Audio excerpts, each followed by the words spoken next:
The salt-laden air of Oakhaven, Maine, was a relentless, cold thing, and for Meredith Reed, it was the breath of her grief. It had been exactly 1 year, 3 months, and 4 days since the Coast Guard had called off the search for the Aventura's captain, Finnian O'Connell. But in Oakhaven, the search never truly ended. It lived in the perpetual frown of the harbor master, in the vacant chair at the counter of Peggy's diner, and most acutely, in the crushing weight of the trawler she was now solely responsible for, the Aventura. Mary was not a delicate woman. Her hands, calloused and crisscrossed with scars from nets and ropes, were testaments to a life spent wrestling with the Atlantic. She was barely 35, but the granite resolve in her jaw and the shadows beneath her hazel eyes spoke of a premature aging forced upon her by the sea's cruelty. This morning, like every morning since the tragedy, she was up before the first hint of violet bruised the eastern sky. The ritual was the same: a pot of bitter, black coffee, a thick fisherman's sweater pulled over thermal layers, and the long, solitary walk down the rickety wooden pier that was the O'Connell family legacy. The pier creaked under her heavy boots, a sound as familiar and mournful as a foghorn in the distance. The Aventura loomed at the dock, a sturdy, 40-foot steel-hulled trawler, big enough to be a burden and small enough to feel utterly empty. It was Finn's dream, bought with 20 years of saving and 2 years of backbreaking loan payments. Now, it was her cage. Every rusted spot she scrubbed, every wire she spliced, was a defiant refusal to let the sea take another thing from her. The town whispered that she should sell it. Too much boat for a woman alone, they'd murmur over their clam chowder. Too much memory. But selling the Aventura meant selling the last tangible piece of Finn, his scent lingering in the cabin, the faint outline of his favorite mug on the shelf, the grease stains on the engine panel that only he could interpret. Her primary conflict, the one that gnawed at her quiet moments, was Agnes O'Connell, her mother-in-law. Agnes, a woman whose faith was as unyielding as the granite coast, believed Finn's death was a sign. The sea rejected him, Meredith. It's time to let the debt go, let the boat go, and let Finn rest. Agnes, who had lost her own husband to a winter squall decades ago, saw Mary's stubbornness not as loyalty, but as a dangerous defiance of fate. Just last night, over a dinner that had consisted mostly of heavy silence and stew, Agnes had pressed the point with a chilling finality. "The bank is calling, Mary.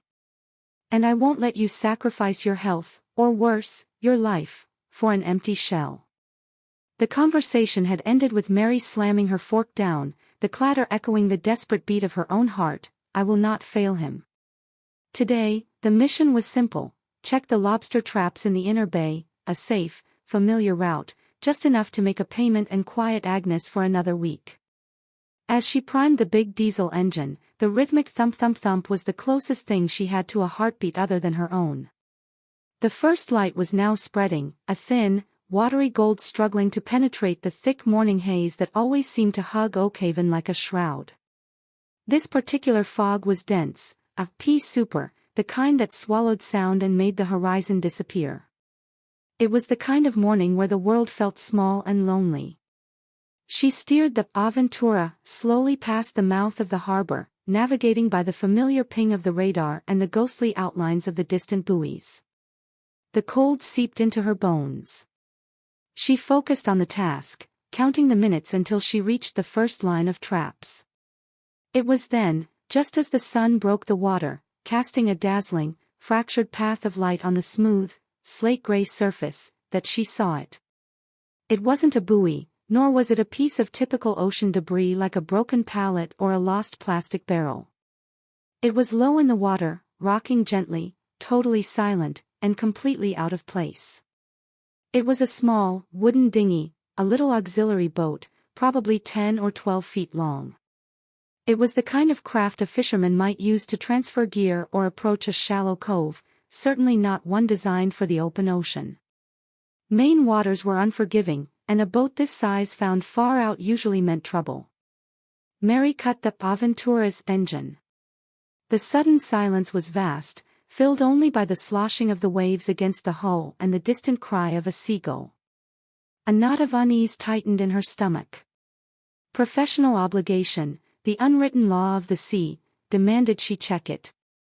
Somebody might be in distress, or worse, there might be a body. She maneuvered the big trawler slowly toward the drifting craft, the Aventura feeling clumsy and powerful next to the dinghy's fragile vulnerability. As she got closer, she could see the dinghy was weathered, but not dilapidated. It had clearly been painted recently, a vibrant, almost shocking shade of marine blue that stood out against the somber tones of the ocean. It was empty. No oars, no fishing gear, just water sloshing in the bilge. Pulling alongside, Mary grabbed the boat hook. It took all her strength to snag the dinghy's bow line, a task made awkward by the fact that the small boat was completely waterlogged and heavy. She secured the line to a cleat on the Aventura's stern, and now the small boat trailed behind her like a reluctant, mysterious shadow. She stood at the stern, catching her breath, the cold air burning her lungs. She looked down at the mystery boat, still rocking heavily in her wake, and then she saw it. The lettering. It was painted just below the bow, crude but clearly legible, the bright blue paint still looking unnervingly fresh. It was a name, scrawled by a hand she knew intimately, a familiar, slightly clumsy flourish on the letter S. Siren of Finn. The world seemed to tilt. The thump-thump-thump of the engine, which she had just started again, faded into a high-pitched ringing in her ears. The name was impossible. Finn had always joked about getting a small dinghy to run errands, one he'd call his secret lady, because Agnes would disapprove of the expense.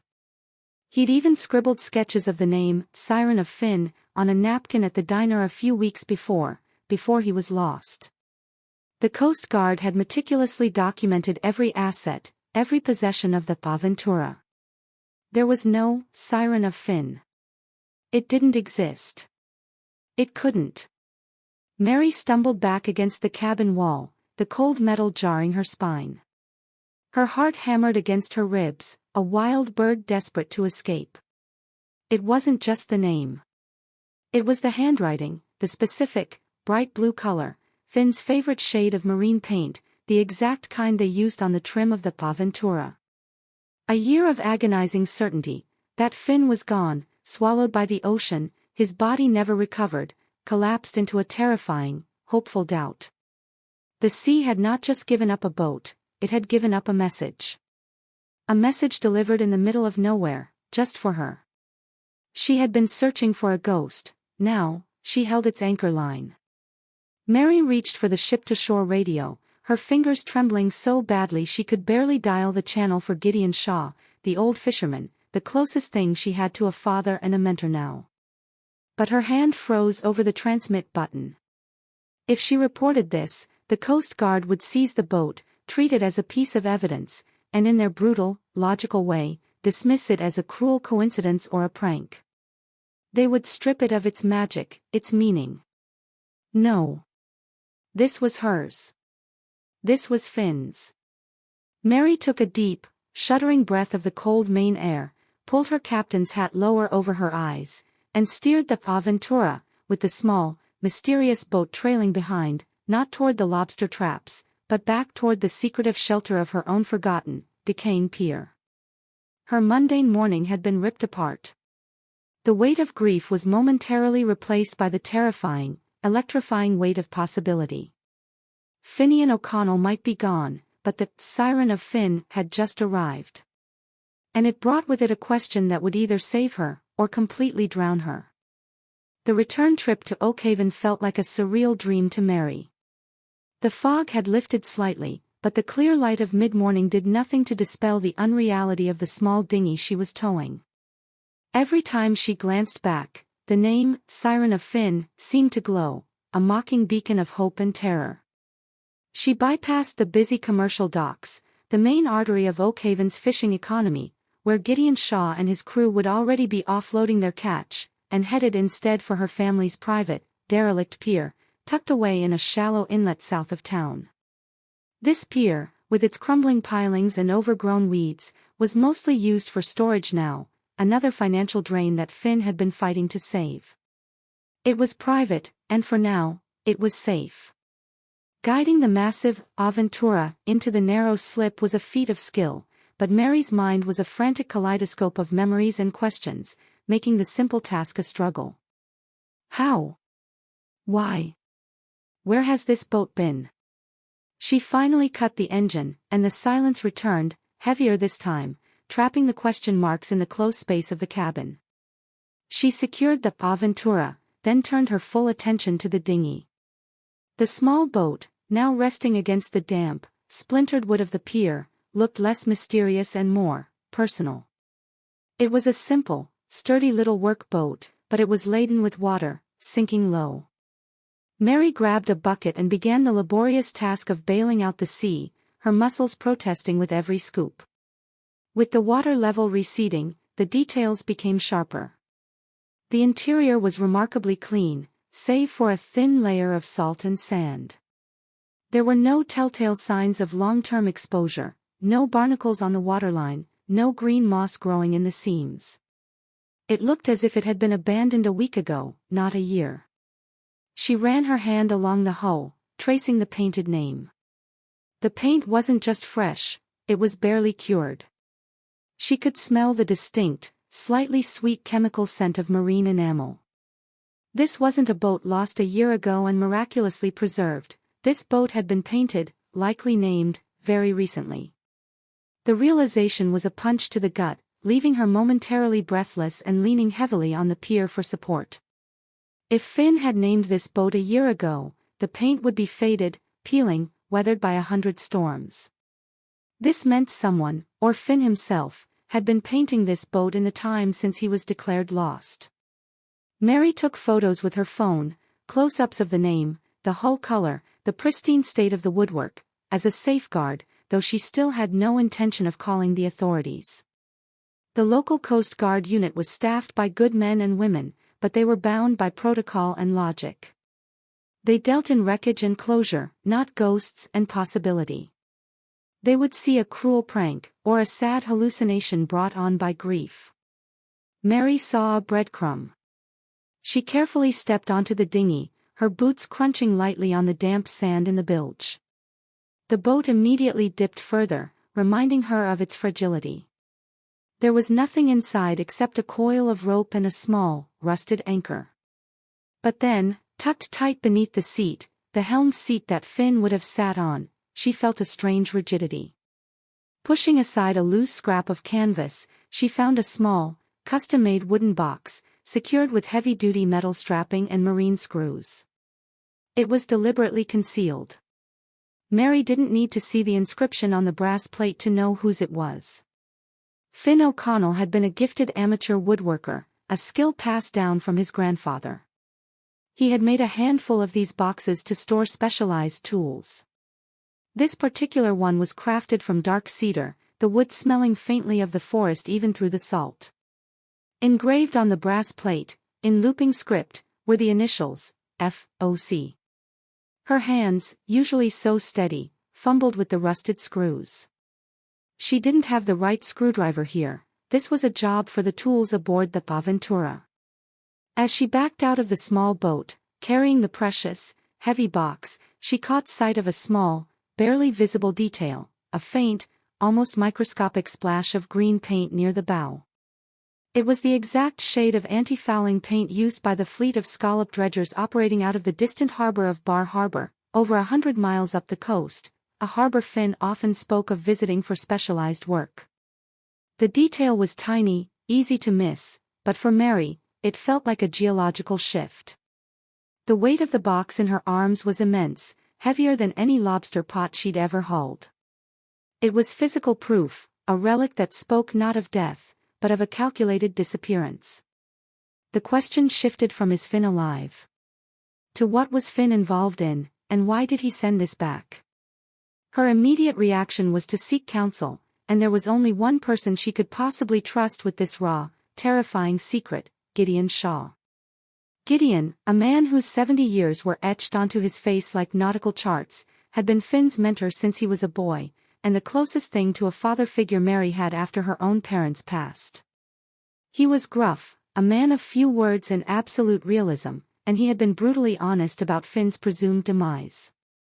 If Gideon looked at this boat and called it a trick of the light, she would listen. Minutes later, Mary was knocking on the battered screen door of Gideon's shack, which clung to the bluff overlooking the inlet, the smell of smoked fish and old sea salt hanging in the air. Gideon, a hulking man even in his advanced age, opened the door, his eyes narrowed against the morning light. He was covered in bait scales, having just finished his morning's work. "Mary? You're back early. Bad day?" His voice was a low, scratchy rumble. "No, Gideon," she said, her voice strained, forcing herself to be steady. "I need you to look at something. Something I found." She led him down the pier. Gideon moved slowly, suspiciously, his heavy gaze sweeping the water, then resting on the Aventura, and finally dropping to the small, blue dinghy tied to the pilings. He squinted at the boat, circled it once, his face utterly unreadable. He tapped the hull with the toe of his worn leather boot. "Looks like a dinghy," he stated, his skepticism palpable. "A little on the bright side. Someone lost it." Mary felt a crushing wave of disappointment, but she pushed through. "Look at the name, Gideon. Look close." Gideon bent, leaning his full weight on the pier rail, and studied the lettering, Siren of Finn. He stayed bent over for a long moment, the only sounds the creaking of the pier and the gentle lapping of the water. When he straightened, the skepticism in his eyes was replaced by a bewildered confusion, a rare and unsettling look on the face of the old sea dog. "That's his script," Gideon muttered, shaking his head. "And that's the color he used on his tackle box. But Finn never had a dinghy. We would have known. The Coast Guard would have known. It's not on the inventory." "Exactly," Mary breathed, relieved that he hadn't immediately dismissed it. "And the paint. Smell it, Gideon. It's fresh." Gideon sniffed the hull, his brow furrowing deeper. He rubbed a finger across the S of a siren, and then held his thumb up to the light, a faint smear of sticky, uncured paint visible. "God save us, Mary. That paint's less than a week old. This boat, it hasn't been adrift a year. Maybe a day, 2 at most." The gravity of his confirmation settled over Mary like a second fog. Finn was not a memory the sea returned, he was a secret the sea was keeping, one that was actively sending messages. "And this," Mary whispered, lifting the cedar box from where she'd hidden it behind a coil of rope. "I found it screwed beneath the seat." Gideon took the box. He didn't need to see the initials, he felt the familiar quality of the craftsmanship. He looked from the box, to the boat, to Mary's desperate, hopeful eyes. He knew then that the ghost of Finn O'Connell had just complicated their lives in a way the old man could never have anticipated. The mystery of the small, blue dinghy had just become the beginning of a dangerous investigation. Gideon Shaw carried the cedar box like it was a live grenade. Back inside his small, cluttered shack, a place that smelled of diesel, strong coffee, and decades of regret, he and Mary set the box on a workbench littered with hooks, reels, and tangled monofilament. The silence between them was thick, broken only by the rhythmic clatter of the nearby dock and the screech of gulls fighting over scraps. "We need to open this, Mary," Gideon's voice was low, devoid of its usual gruff humor. He grabbed a heavy-duty screwdriver from his toolbox, his massive, scarred hand surprisingly steady. "If Finn sent this, he meant for you to see what's inside. Don't waste time worrying." With a few strained turns, the rusted marine screws gave way, making a high-pitched, protesting shriek. As Gideon lifted the heavy cedar lid, the scent that wafted out was unexpected and overwhelming, not sea salt or fish, but the faint, sweet smell of pipe tobacco and something metallic, like old coins or a gun oil. It was the distinct aroma of Finn's personal space.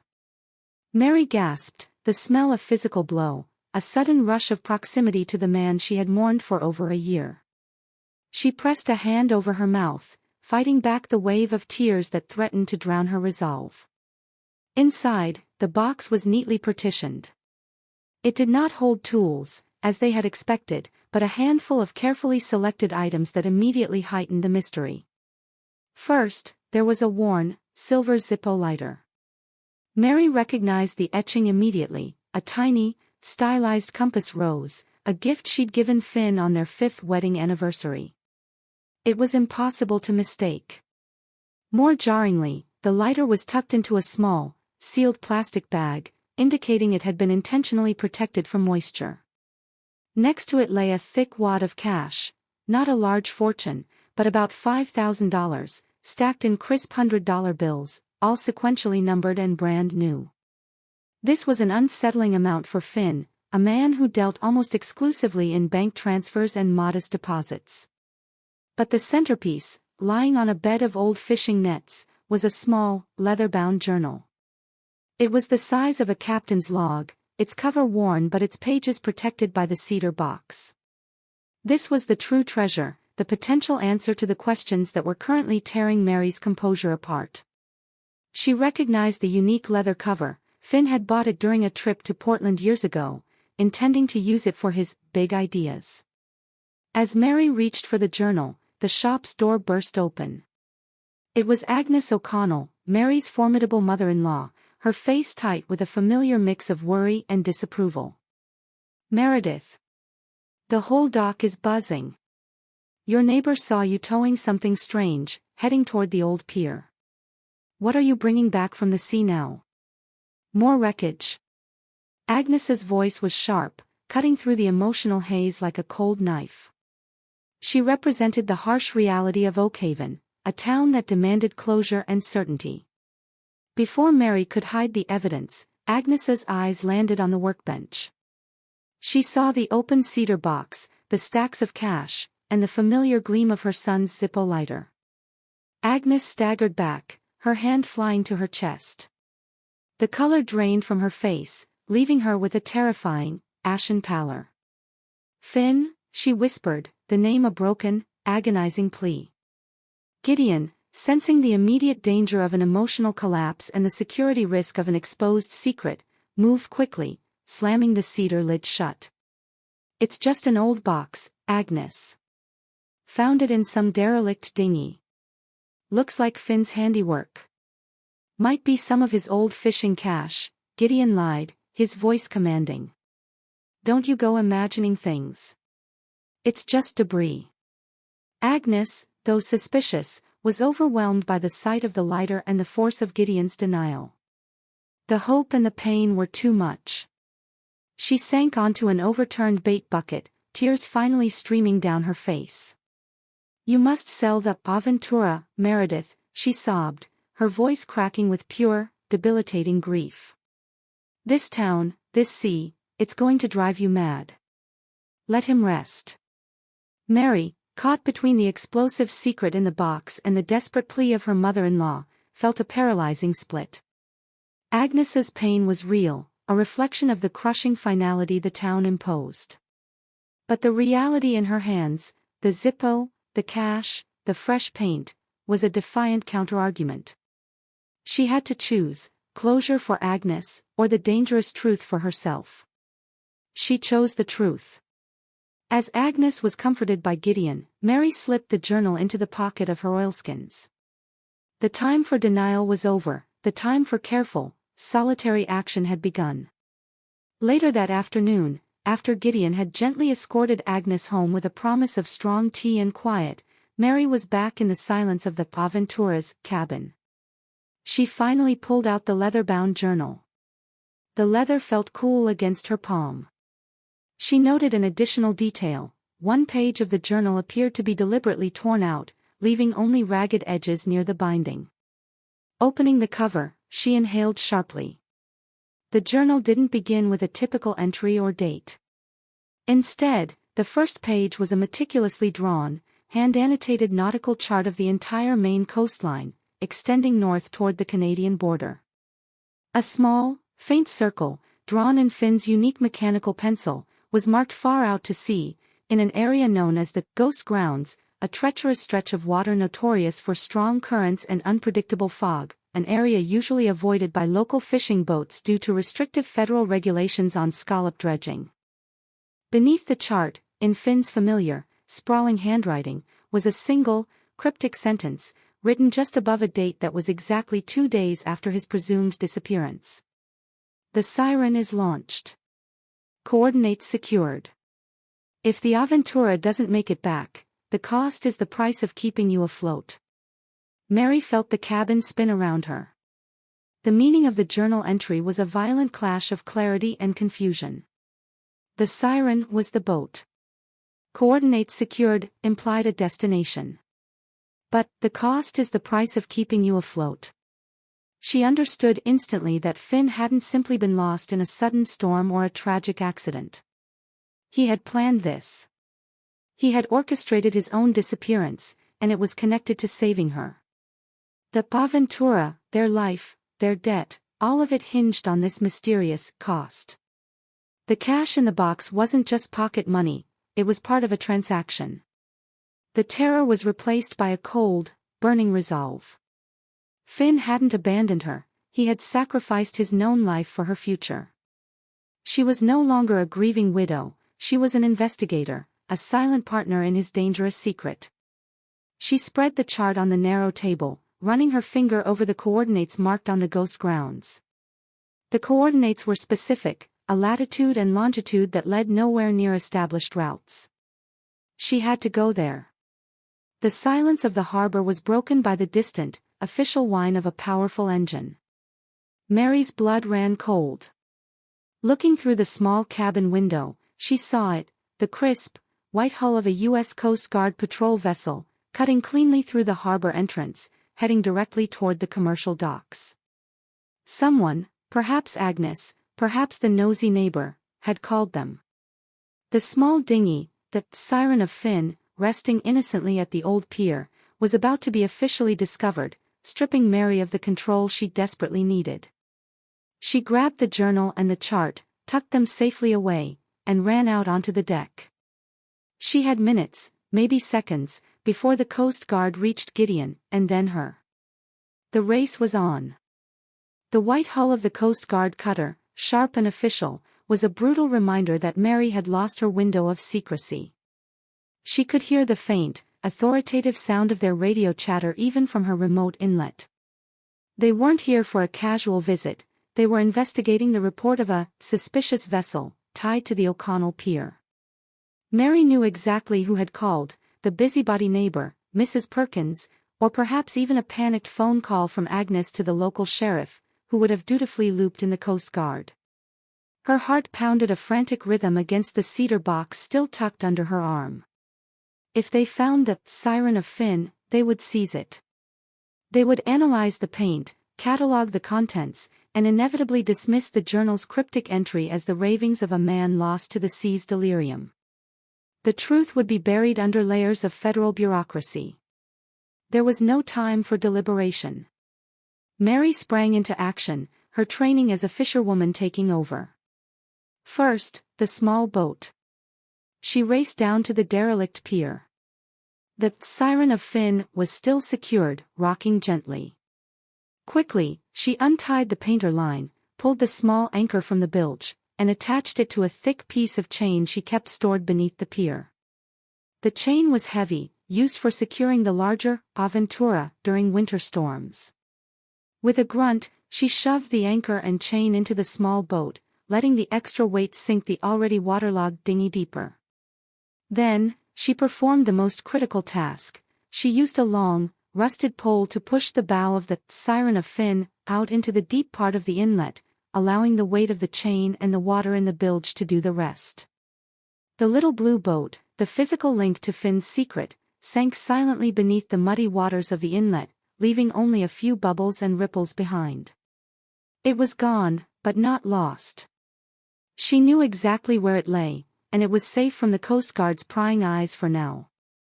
Back on the Aventura, Mary secured the hatch and went straight to the navigation station in the cabin, the most private place she had. She pulled out the leather-bound journal and the chart, spreading them across the console. The diesel engine, which she had quickly started before the Coast Guard vessel appeared, now idled softly, providing a comforting, low vibration that helped settle her nerves. The Coast Guard cutter was visible now, a solid white presence pulling up to the Maine town dock. It was time to focus on the coordinates: north 44 degrees 30.12 foot / west 67 degrees 45.98. The ghost grounds. An hour-and-a-half run at full speed for the Aventura. Mary knew she couldn't just sail off into the middle of nowhere without preparation. She flipped through the journal, her gaze searching for any context surrounding that ominous first entry: the siren is launched. Coordinates secured. If the Aventura doesn't make it back, the cost is the price of keeping you afloat. The following pages were a disorganized jumble of Finn's meticulous yet manic thoughts, interspersed with technical sketches. He wasn't writing a narrative, he was writing a confession, a plan, and a frantic apology all at once. One entry, dated a week before his official disappearance, detailed an increasing desperation regarding the bank loan for the Aventura. The bank won't wait. Agnes won't wait. The Oakhaven pier is falling apart and I can't afford the repairs, let alone the interest. They'll take it all, Mary. I won't let them take your home. This confirmed Mary's growing dread. Finn's disappearance was motivated by financial desperation, a secret burden he couldn't share. Then, she found a series of entries that chilled her to the core, pages scrawled quickly in pencil. Entry A, met with R.T. tonight. He says the price for a clean slate is one big run. They need a trawler with the right hull and the right captain who won't talk. The ghost grounds are the rendezvous point. No Coast Guard interference there, too far out, too regulated for honest folk. They'll pay enough to clear the debt and fix the pier. It's dirty, but it's done. Entry B, the problem is the product. Not fish. Something sealed. I told R.T. I need a guaranteed exit. I can't live a lie with Mary. I need to make them believe I'm gone. The small boat, the siren, will be my ghost. It's the only way to deliver the money and keep my name off their ledger. Entry C, the last legible entry, R.T. promised me anonymity after the drop. They'll plant the wreckage, they'll sell the story. I'm trading my life for her security. It's the greatest adventure of all, Mary. For you. The pieces clicked into place with horrifying clarity. Finn hadn't been fishing when he disappeared. He had been running an illegal operation, likely smuggling some high-value, sealed cargo, with a dangerous individual identified only as R.T. His intention was not to die, but to stage his death, use the money to pay off the crippling debt, and disappear to a place where his dirty history couldn't touch Mary, all while sending the siren of Finn back as his final, encrypted farewell. Mary felt the hot sting of tears again, but this time they were not tears of sorrow for his death, but tears of frustrated love for his impossible sacrifice. He hadn't seen a third option. He had chosen to become a ghost to save her livelihood, an act of selfless, reckless love that felt like a betrayal. Just then, Gideon's scratchy voice crackled over the ship-to-shore radio, startling her. Aventura, this is Wanderer. You there, Mary? They're swarming the docks. They're asking about a small blue auxiliary vessel. They want to know if anyone saw it. They're going to get to your pier eventually. You need to come up with a story, and you need to do it fast. Mary grabbed the mic, her voice forced into a casual, slightly annoyed tone. I'm here, Gideon. Just finishing up maintenance. A blue auxiliary. Nah, I haven't seen anything like that. Probably just some summer tourist lost his tender. Tell them I'm heading out soon to check the lines. Don't worry, old man. She cut the transmission, heart hammering. She was lying to the authorities, covering a planned crime, and planning an unsanctioned voyage into the most dangerous, regulated waters off the coast. The stakes were impossibly high. But she couldn't stop. Finn was out there, or at least the trail to him was. The journal entry confirmed his intent to survive and disappear. She had to find the R.T. figure, understand the full cost, and find out where Finn's trail truly ended after the rendezvous at the ghost grounds. The coordinates were her only map to his sacrifice. Mary quickly gathered the necessary supplies, extra fuel, emergency rations, and the heavy, leather-bound journal. She took a moment to look at the chart, tracing the line from Oakhaven to the ghost grounds. It was a path of no return, a journey that would officially brand her as reckless, maybe even complicit. But as she revved the engine of the Aventura and steered the vessel away from the safety of the inlet, past the Coast Guard boat now visible at the town pier, Mary wasn't thinking of the law or the debt. She was thinking of the scent of pipe tobacco from the cedar box, the reckless love in Finn's journal, and the terrible price he paid to keep her afloat. She was heading into the fog, chasing a ghost whose last words were a promise. As the Aventura cut a steady path eastward, leaving the familiar lighthouse of Oakhaven to shrink into a white pinprick on the horizon, Mary felt the town's judgmental eyes on her back. Though she was miles away, she could imagine the scene she had left behind, Gideon, wrestling with the ethical dilemma of knowing her secret, Agnes, likely hysterical, seeing her daughter-in-law's sudden, reckless departure as the final evidence of madness, and the Coast Guard, efficient and suspicious, now swarming the pier. The Coast Guard cutter, the Defender, was still visible through the stern windows, a distant, relentless shadow. They hadn't followed her directly, bound by protocol to investigate the initial report first, but their mere presence meant that as soon as they finished questioning Gideon and Agnes, they would be on her trail.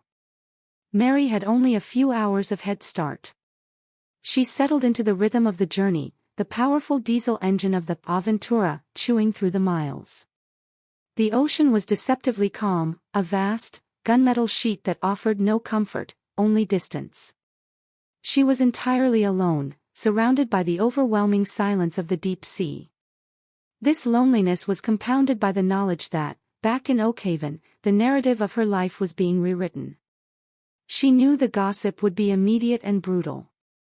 The whispers that had once focused on her grief, poor Mary, she'll never recover, would now transform into accusations. She's finally lost it, gone off chasing a ghost, they would say at Peggy's diner. She's running from the debt. Probably took off with that mysterious cash, others would conclude, fueled by the rumor of the money Gideon had been forced to conceal. This skepticism was her greatest shield. The logical minds of Oakhaven, especially the pragmatic officers of the Coast Guard, would categorize her journey as an emotional breakdown, not a calculated pursuit of a serious, organized smuggling ring. They would assume she was steering aimlessly, driven by delusion. That assumption bought her time. Huddled in the cabin, Mary clung to the journal. The entry about R.T. and the product demanded further context. She ran her fingers across the spine again, remembering the ragged edges of the torn-out page. Finn had deliberately removed a page, likely the one containing the full name of R.T., or the specifics of the illegal cargo. Why? The answer was clear and painful. Finn was protecting her, even from beyond the reach of his known life. If the Coast Guard or the smugglers ever got hold of the journal, they would only find clues leading to the ghost grounds, not the specific identity of his associates.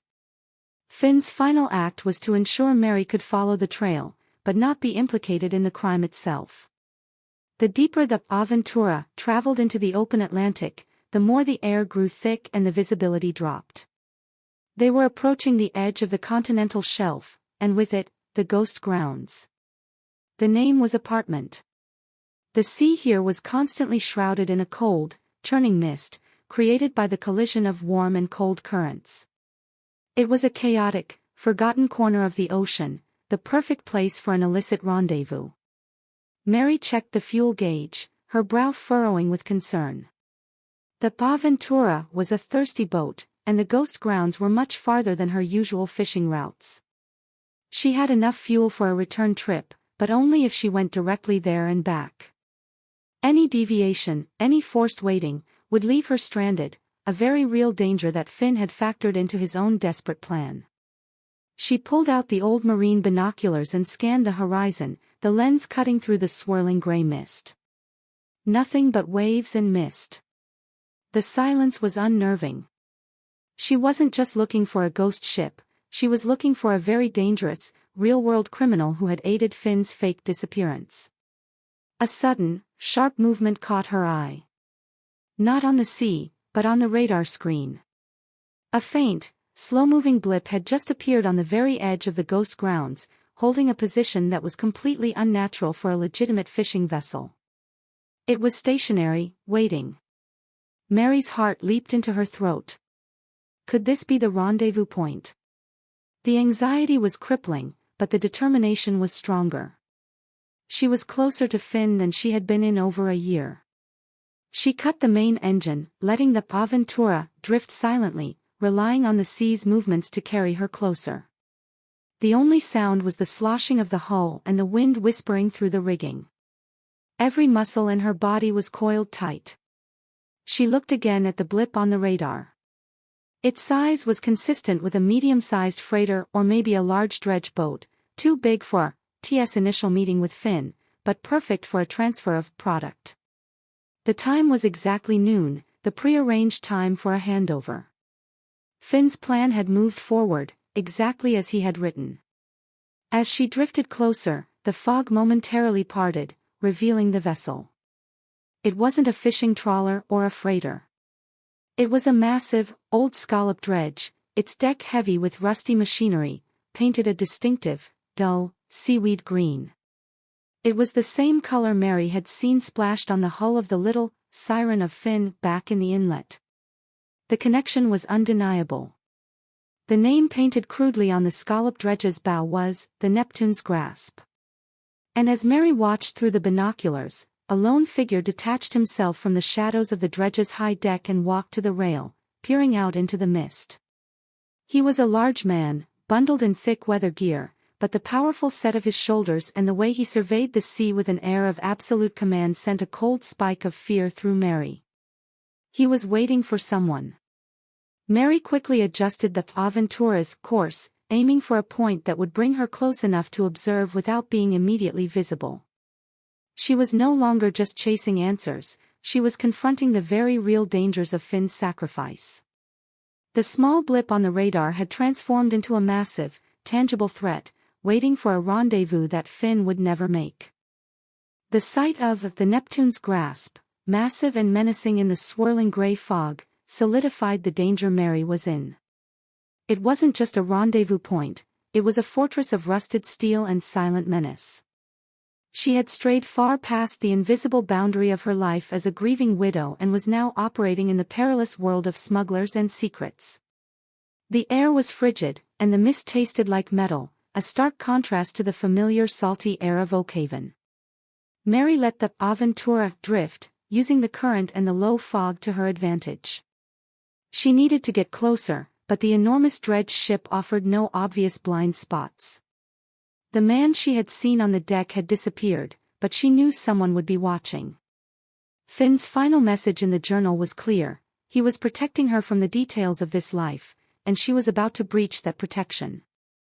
She noticed that the Neptune's Grasp was not anchored, but holding its position precisely, using its powerful thrusters.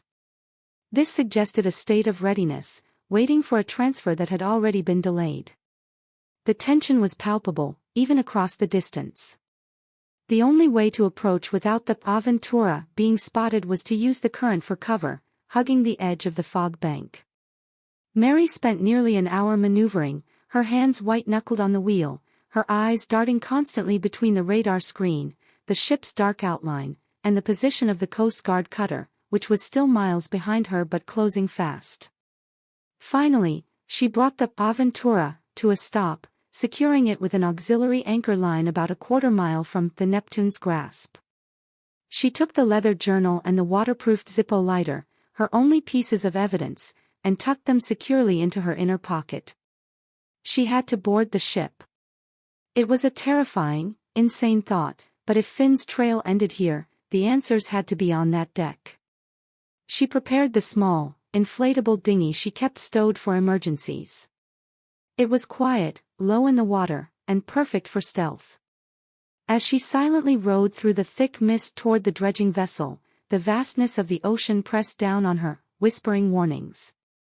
The dark steel hull of the Neptune's grasp rose out of the mist like a monster, intimidating and silent. Reaching the massive ship, she peered up. The stern was the highest and most difficult to scale, but the bow offered a ladder used for mooring and maintenance. With a surge of adrenaline, Mary grabbed the lowest rung, pulled herself up, and scrambled onto the main deck. She moved with the practiced, silent agility of a lifetime spent on uneven, slick boat decks. The deck was empty and eerily quiet, reeking of brine, diesel, and something else, a faint, chemical odor that Mary couldn't quite place. She moved quickly, her heart pounding a frantic tattoo. She needed to find an identifying mark, a document, anything that would link the ship directly to the smuggling operation and to R.T. She found the door to the bridge area unlocked and slipped inside. It was a functional space, dominated by navigation equipment and a large table covered with charts. On the table, nestled under a heavy ceramic mug, was a single, laminated piece of paper. It was a delivery manifest, but one that listed sealed cargo, not fish. The final destination was vaguely labeled International Waters, unmarked Buoy 7, and the consignee was listed as R. Throckmorton. R.T., Mary whispered, a shiver running down her spine. The name was now a person, a clear target. Below the name, scribbled in bold, blue ink, was a note that almost made her drop the manifest: delivery confirmed. The price is paid. The asset secured for transfer. Final drop location, Old Oakhaven Wharf, 0300 HRS. The message was a bombshell. First, the price is paid confirmed Finn's success in securing the money for her debt. Second, the asset secured for transfer suggested that whatever Finn smuggled had been successfully delivered. But the third part was the most devastating: final drop location, Old Oakhaven Wharf, 3 hours. They were coming to Oakhaven. Not Finn, but the smugglers. And they were coming to her pier, the pier Finn had sacrificed everything to save. And then there was a chilling realization. The note was dated 2 days ago. That was the exact same day that Siren of Finn was discovered drifting off her coast. Finn hadn't just sent back a boat, he had sent a distraction. He knew the Coast Guard would focus on the boat, giving the smugglers a clear path to the final drop at her vulnerable, unguarded wharf. Mary heard a heavy boot fall on the metal stairs leading up to the bridge. Her time was up. She grabbed the laminated manifest, shoved it into her oilskins, and scrambled out of the bridge, her body tense and focused. She raced back across the deck, preparing to descend the ladder, when she saw him. The man from the deck, the one with the powerful shoulders, was standing at the stern rail, a thick radio held to his ear. He was enormous, filling the frame of the dredge. As he finished his communication, he glanced toward the ladder. Mary froze, flattened against the railing. The man was too far to recognize her, but his eyes were sharp and sweeping. She saw the tattoo on his thick forearm, a snarling pit bull wrapped in a ship's anchor chain. It wasn't the kind of tattoo a local Maine fisherman wore. This man was professional, dangerous, and clearly R. Throckmorton's muscle. Mary waited for what felt like an eternity. When he finally turned his back and walked toward the ship's winch, she dropped onto the ladder. She slid down the rungs with terrifying speed, hit the inflatable dinghy, and grabbed the oars, pulling away from the dredged ship with every ounce of strength she possessed. Back on the Aventura, she didn't waste a second. She weighed anchor, threw the engine into full throttle, and turned the ship west, straight back toward Oakhaven. She now had a face for the enemy, a location for the final drop, and a time: 3 hours. Just before dawn. The truth was heavier than she imagined. Finn had paid the price, but the transaction wasn't over. The danger was now coming home, and only she stood between R. Throckmorton and the Oakhaven wharf that Finn had died, or disappeared, to protect. The journey back to Oakhaven was a blur of adrenaline and bitter realization. Mary pushed the Aventura to its absolute limit, the engine roaring a defiant song against the rising wind. She knew the Coast Guard would soon be searching the ghost grounds, but for now, her proximity to Oakhaven offered her the only advantage: knowledge of her home turf. She had less than 6 hours until the 3 o'clock rendezvous. Huddled against the rocking of the hull, Mary retrieved the laminated manifest and spread it out beside Finn's journal. The cold hard facts of our Throckmorton's operation staring at her: final drop location, Old Oakhaven Wharf. She flipped through the remainder of the journal. The entries weren't chronological, they were scraps of thought, recorded hastily. One page, filled with complex calculations, detailed the loan structure for the Aventura. Finn had estimated the total debt, including overdue interest and necessary pier repairs, was exactly $150,000. The $5,000 found in the cedar box was clearly only an initial payment, a token. The rest of the money, the $145,000, must be the true price R.T. had promised for the one big run. A deep, painful understanding settled over her. Finn hadn't disappeared for profit, he disappeared to neutralize a debt that was crushing them both, an inheritance of financial strain she hadn't even been fully aware of. He saw it as a life-or-death situation for the survival of the family's legacy. He had traded his identity for their solvency. She found a final, heart-wrenching entry, scribbled lightly on the very last page, separate from the rest: "If I can't come back, Mary, don't let them take the pier.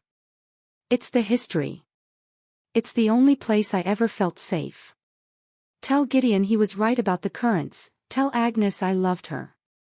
And know this, the price was worth it. I paid it in full." Mary pressed the journal against her chest, the leather ruff against her cheek. This was her final clue and her emotional anchor. The pier wasn't just wood and pilings, it was the symbol of Finn's sacrifice, and her ultimate mission was to protect it from the criminals who were about to use it.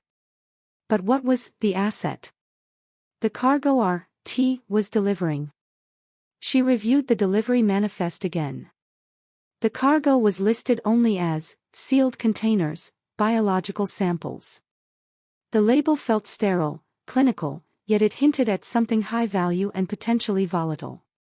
Finn's plan was to stage his disappearance after the initial delivery to R.T., but this final drop, 2 days after he was declared missing, meant the operation wasn't over. Finn's sacrifice might have been successful in raising the money, but he had opened the door to a continued criminal enterprise using their wharf. She also realized the immense risk Gideon was taking. When the Coast Guard showed up, Gideon, being the loyal old man he was, would have deflected and lied, buying Mary time, risking implication. She had to get back before the Coast Guard pressured him into revealing where she had gone. As the Aventura roared through the dark, she noticed a change in the radio traffic. The chatter had gone from routine to frantic. The Coast Guard was coordinating a sector search near the ghost grounds, undoubtedly looking for the Aventura and its erratic captain. They were beginning to suspect more than just a grieving widow on a delusion trip. They were hunting her. Mary knew she couldn't rely on the law. She had to handle this herself. She began planning her defense of the Oakhaven wharf. It was an old, crumbling structure, mostly isolated, but she knew every loose board, every shadowed corner. She had to secure the pier before our Throckmorton arrived. She needed an ally. Despite his complicity, Gideon was the only man she could trust. She picked up the mic, knowing the risk of broadcasting, but prioritizing the need for backup. "Wanderer, this is Aventura. Do you copy, Gideon?" she asked, keeping her voice low and steady. A tense few seconds passed before Gideon's weary voice returned, crackling with relief and frustration. "Mary. Where in God's name are you? They've been here all day. Agnes is a wreck." "I know, Gideon. Listen closely. Finn's disappearance wasn't an accident. I have proof. He was trying to pay off the Aventura debt. He made a deal with a man named Throckmorton. The transaction is ending tonight. They are planning a drop, the final drop, at the old Oakhaven wharf, our pier, at 0300 hours. Gideon's response was a low, stunned gasp. The whole thing. The siren was a decoy. Yes. They're bringing the rest of the money, or maybe the actual product, to our pier. I need you to be there. I need you to bring a shotgun, Gideon. And tell no one. Not Agnes. Not the Coast Guard. This is our fight. Finn paid the price, and now we collect the receipt. The old man hesitated, the weight of the request heavy in the air. He was being asked to turn from a lawful fisherman into an accomplice in an armed confrontation. 0300, Mary. I'll be there. But you owe me one hell of a story. She severed the connection, a flicker of hope warming her. She was no longer alone. As Oakhaven's lights finally began to appear on the horizon, Mary prepared. She secured a sturdy boat hook and a flare gun, the only weapons she possessed. She had to believe that Finn had a reason for sending her the trail, a reason that went beyond a simple warning. He wasn't just giving her the coordinates of his staged death, he was giving her the coordinates of her salvation. The true cost of Finn's deal wasn't just his life, it was the contamination of their home, the pier, with the dark dealings of R.T. Mary was racing against the clock to cleanse their legacy, ready to face the man who knew the full truth about the ghost of Finn O'Connell. Mary steered the Aventura silently into the shallow inlet just minutes before 3 o'clock. The clock was ticking, and the darkness of a Maine winter night was absolute, thick and heavy, broken only by the faint, eerie glow of the distant town lights. She killed the engine a few hundred yards from the Oakhaven wharf, allowing the tide to carry the trawler the rest of the way, the hull sighing softly as it nudged the mudflats. Gideon was already there. He was a silhouette on the end of the rickety pier, a massive, unmoving presence blending with the shadows. He didn't wear a uniform or a badge, he wore a heavy canvas coat and carried an old, double-barreled shotgun, the kind used for geese, its barrel gleaming faintly in the reflected light. It was a silent, grim confirmation of the gravity of the situation. Mary secured the Aventura, slipped the flare gun into the pocket of her oilskins, and moved silently to the pier. "They're not here yet," Gideon whispered, his voice low and tight. "I haven't heard a thing. The defender is still patrolling the Outer Banks, looking for you." "They'll be quiet," Mary murmured, her eyes scanning the black, oily water of the inlet. "Throckmorton won't want to draw attention to that asset." As if summoned by the mention of his name, a faint but distinct sound cut through the silence, the muffled, high-pitched thrum of a smaller, faster engine. It was coming from the mouth of the inlet. Mary and Gideon flattened themselves against the old wooden pilings, becoming part of the derelict structure. A boat materialized from the darkness, not the Neptune's grasp, but a powerful, sleek cabin cruiser, low in the water, moving with professional stealth. It was a vessel designed for speed and evasion. The boat crept towards the wharf, its engine finally cut, gliding silently toward the agreed-upon drop point. 3 figures were visible on the deck. One was the muscular man with the anchor tattoo, the one Mary had seen on the dredge. Standing beside him was a man in an expensive-looking wax jacket, slight of build, carrying himself with an air of superior entitlement. This had to be Throckmorton. The third figure was a shadow, bundled tight in a blanket, seated near a cargo hatch. The boat bumped softly against the pilings. Throckmorton spoke, his voice clipped and impatient, carrying clearly in the night air. "Where is the recipient?" "This is precisely 3 o'clock. "I don't wait." "Relax, R.T., the tattooed man grunted. "The boss said the exchange would happen when we get here. He's probably just waiting in the shadows." Throckmorton sighed sharply. "We delivered the asset to the designated coordinates. The full payment of $145,000 was transferred 2 days ago, confirming the deal. I just need to offload the final piece and we're done. Get the asset ready. The tattooed man moved toward the third figure, pulling back the blanket. Mary's breath hitched in her throat, a stifled sob of shock and realization. The figure underneath wasn't a package, wasn't a container, wasn't a biological sample. It was a man, weak and pale, his face obscured by a rough hood. And as the tattooed man roughly pulled the hood back, the truth hit Mary with the force of a tidal wave. It was Finn. He was alive, frail, but unquestionably him. Finnian O'Connell wasn't the captain of the smuggling run, he was the asset. Mary had barely processed the fact that her husband was alive when Throckmorton delivered the final, crushing piece of the puzzle. Get the asset on the dock, Throckmorton ordered. This is the final cost of the arrangement. We deliver the man we used for the run, as promised. Finn O'Connell, or whatever his name is now, is no longer our problem. The money is transferred, the debt is paid, and Oakhaven gets its ghost back. He's weak, but he's alive. Now, the shotgun. The tattooed man reached below the deck, but before he could retrieve the weapon, Gideon stepped out of the shadows, the barrel of his shotgun glinting. Hold it right there, Throckmorton, Gideon's voice boomed, startling the men on the boat. The only thing you're offloading is yourselves. And you'll be speaking to the U.S. Coast Guard. The confrontation exploded. The tattooed man lunged, but Gideon was faster. The shotgun fired a deafening warning blast into the sky, the shockwave vibrating the wharf. Throckmorton immediately realized the ambush. The wife. The damn journal, he shrieked, recognizing the fatal flaw in Finn's plan. He grabbed a flare gun from the dash and fired wildly at the pier, the magnesium burning a blinding, white-hot path toward Mary. Mary instinctively dodged, the intense light searing her vision. She fired her own flare gun directly at the side of Throckmorton's boat. The sudden impact and the burning flare forced the men to scramble, their plan dissolving into chaos. In the confusion, Finn, fueled by a final burst of adrenaline, lunged off the boat and collapsed onto the pier, crawling toward the familiar figure of his wife. Mary. They said I was the asset, Finn gasped, his voice raspy and broken.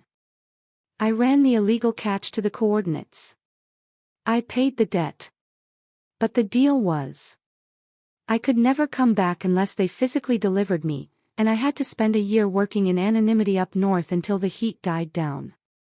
They traded the money for my labor, and this was my price of freedom. The truth was staggering. Finn had used his skills to run an illegal shipment. That asset was likely the product he delivered, but he was the final asset they had to deliver to complete the exchange for the money. He had sacrificed a year of his life, becoming a hidden worker in the north, ensuring the money was transferred to pay the debt. The final delivery was himself, a ghost returned to the pier. As Gideon wrestled with the tattooed man, the smaller Throckmorton, seeing the situation collapse, shoved Finn aside and ran down the pier toward the open water. Gideon, the money. Check the boat. Mary screamed, rushing to her husband. Gideon secured the struggling tattooed man with a quick, efficient throw of a line, then swung his attention to the cabin cruiser. Inside the main console, securely bolted to the floor, was a steel briefcase. It was heavy. Inside, stacked neat and crisp, was the full, life-saving amount, $145,000. The debt was paid, the sacrifice honored. But Finn, shivering and weak, was holding out the small silver Zippo, his face etched with pain. They knew I sent you the siren. They were using me, Mary. They knew the money would mean nothing if I wasn't here. They were holding me to keep you close. The truth, while painful, was also a testament to his love. He had chosen a year of solitary confinement and dangerous work over losing their home. The confrontation ended abruptly. Throckmorton, having jumped into the frigid water, was quickly intercepted by a swift-moving patrol boat that had finally tracked the Aventura's radar signature. It wasn't the Coast Guard, it was a state police vessel, alerted by Gideon's earlier, cryptic radio silence. As the state police secured Throckmorton and his muscle, Mary knelt beside her husband, the icy wooden pier suddenly the warmest place on earth. Finn O'Connell was no longer a ghost, he was a man who had gone to the depths of crime and anonymity to keep the foundation of their life, the old Oakhaven wharf, intact. The price had been paid, but the receipt was a year of profound separation and fear. The pre-dawn hours at the Oakhaven wharf were chaotic yet strangely peaceful.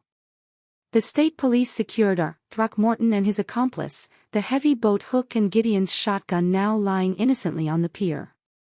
The silence that followed the police departure was heavy, filled only by the gentle lapping of the water and the ragged, shallow breathing of Finn O'Connell. Mary knelt on the pier, holding her husband. He was thin, his face etched with fatigue and malnutrition, but his hazel eyes, those familiar, mischievous eyes, were fixed on hers. The reunion was not one of tearful romance, but of raw, exhausted relief. "I tried to send enough," Finn whispered, his voice catching. "The first payment. They said the full sum would clear the debt, and I could disappear for a year.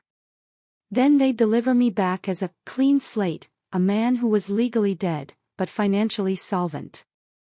Gideon, standing guard over the briefcase filled with $145,000, shook his head in weary admiration. "You crazy fool, Finn. You traded your life for a pier." "It was the only way to save her," Finn said simply, looking at Mary. "The bank was going to seize the Aventura. They were going to sell the pier. I couldn't let them take her legacy." The truth was a harsh but clear realization. Finn's sacrifice wasn't just about money, it was about protecting Meredith's ability to survive in Oakhaven. His death was a calculated financial maneuver, disguised as a tragedy. Mary realized the full, terrible irony of the siren of Finn.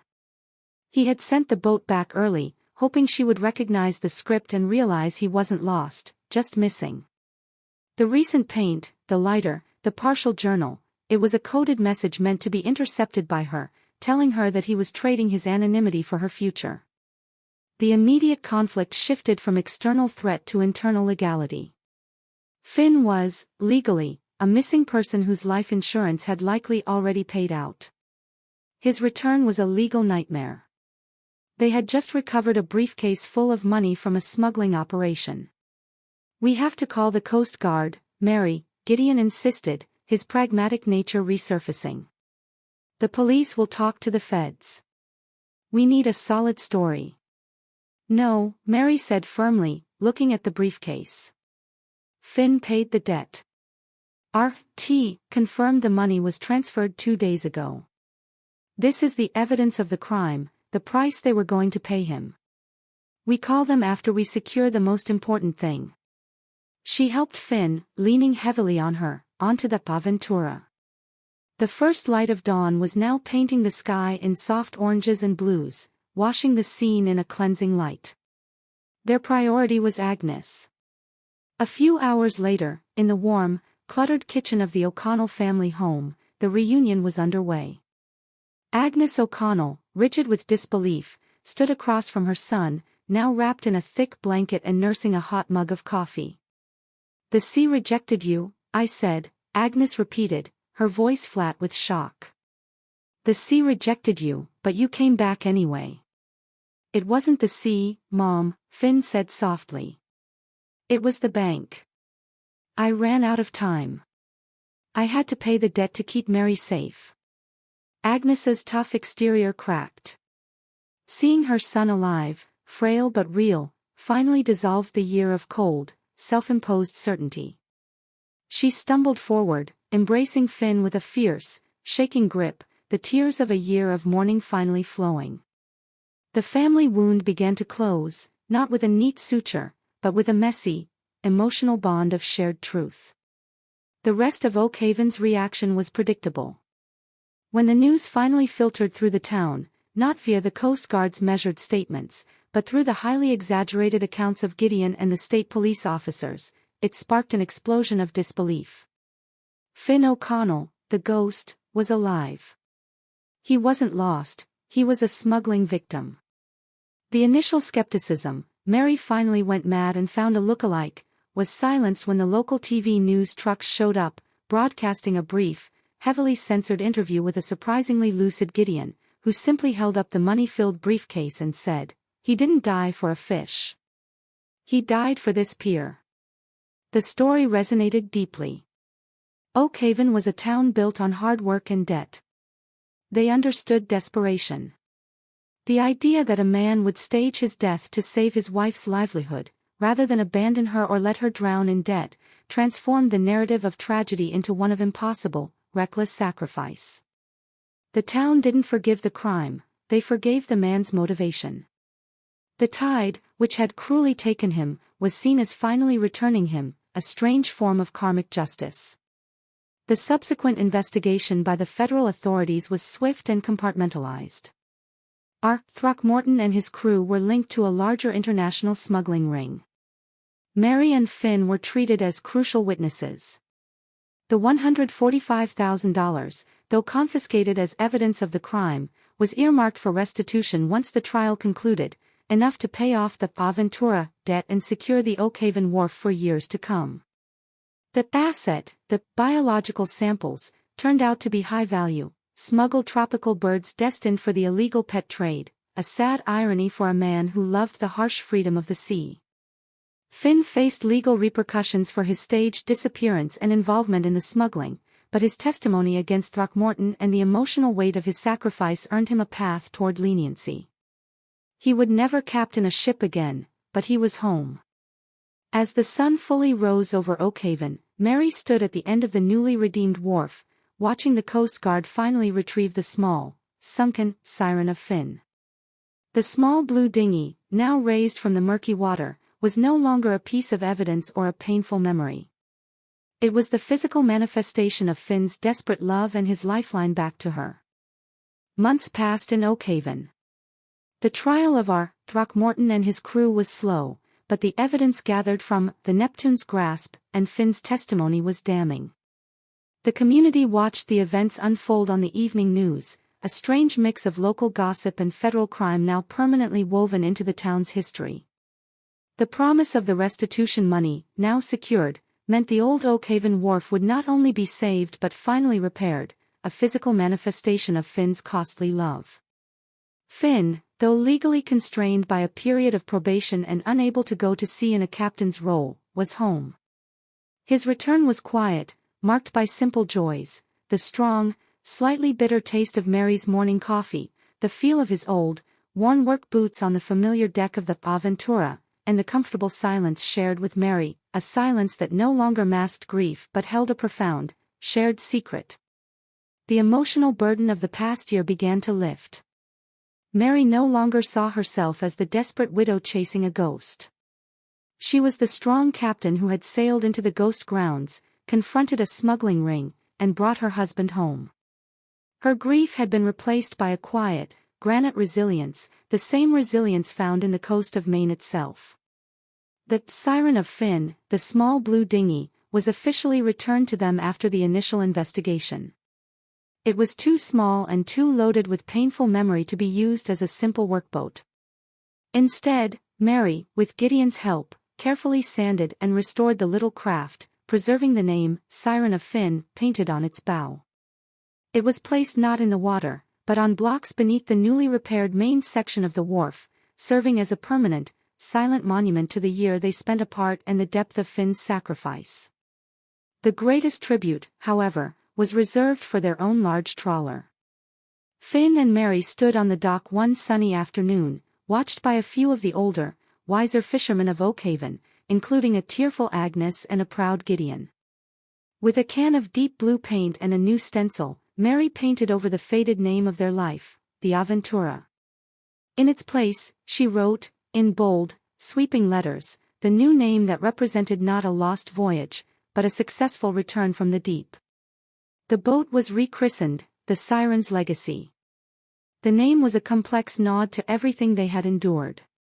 It honored the little boat that served as Finn's life raft and message. It acknowledged the deceptive, dangerous siren song of the illegal deal he made, and it celebrated the enduring legacy of their love, which had survived a year of calculated disappearance and a confrontation in the dark. Finn, watching Mary paint, finally understood the true weight of his act. He hadn't just saved the pier, he had forged a strength in his wife that surpassed his own. He was no longer the sole protector, they were partners in a shared, resilient future. He could never go back to sea as a captain, but he took on the crucial role of ship manager, maintaining the books and the engine, ensuring that Siren's legacy remained profitable and legal. Mary continued to sail, now as the undisputed Captain Reed, known throughout the fleet for her sharp skill and uncanny determination. She carried the Zippo lighter, Finn's anniversary gift, in the pocket of her oilskins every day, not as a remembrance of death, but as a tangible connection to his continued, living presence. The story of the fishing widow who chased a ghost and found a lifeline became the newest legend of Oakhaven. It taught the town that sometimes, the greatest acts of love aren't grand gestures of heroism, but quiet, terrible sacrifices made in the darkest corners of desperation. The sea was unforgiving, but it could, eventually, offer forgiveness and return what it had temporarily stolen.